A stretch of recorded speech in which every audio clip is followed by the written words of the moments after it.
Hey guys, Jason Abrams here at Frameworks That Work. What does the economy do? How do I watch it? And how do I know what's going to happen next? That way I can be the economist of choice for my customers. It's a great question. It was in the chat. By the way, ask a question in the chat and get an answer. That's how this goes. Here's the first dial that you have to look at. I think of this as dials. This one here is unemployment.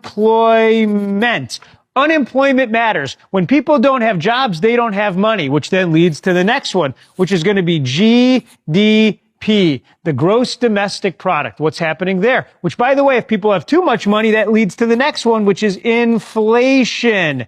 And once we have inflation, we can never forget that we are in the real estate business. And down here, we watch housing values. So cool. Let's talk about it. What are the numbers? Remember, the path is in the math. So anytime you have uncertainty, it's because you're not sure of the numbers. Knowing the numbers provides you certainty. That's the same in anything in life. If you want to lose weight, you got to know how many calories you're eating, and then you have to know how many you're burning. You want to make more money? You got to know the numbers that drive it. You want to understand the economy? It's really easy. Unemployment. Ideally, when we talk about unemployment, and by the way, spoiler alert, there's different ways to think about these numbers. The numbers that I'm going to give you are the ones that I'm watching on a regular basis. When it comes to unemployment, I want to see 6% or less. For all practical purposes, that's employed in this country. These are the people that want a job, 6% or less. GDP, I want it to be going up. Remember, when it goes down for 2 consecutive quarters, then we got a problem. We call that thing, at least I do, a recession. I want to see GDP 2% or more.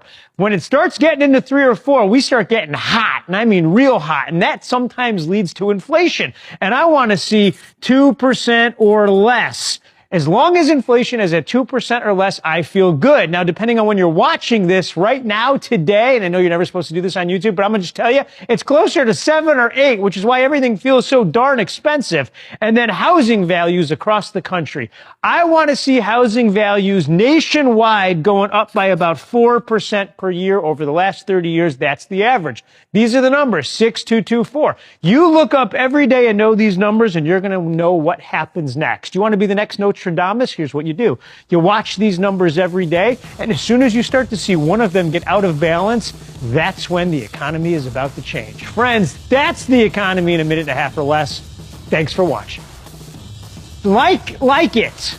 You show me another YouTube video where someone explained the entire economy in 2.5 minutes or less. I haven't seen it. And don't tell me to stop yelling. I'm passionate. That's what we call it. Like the video and subscribe and click here. I got so much more of this. Imagine how many of these you could watch in an hour. You'll be the smartest person you know.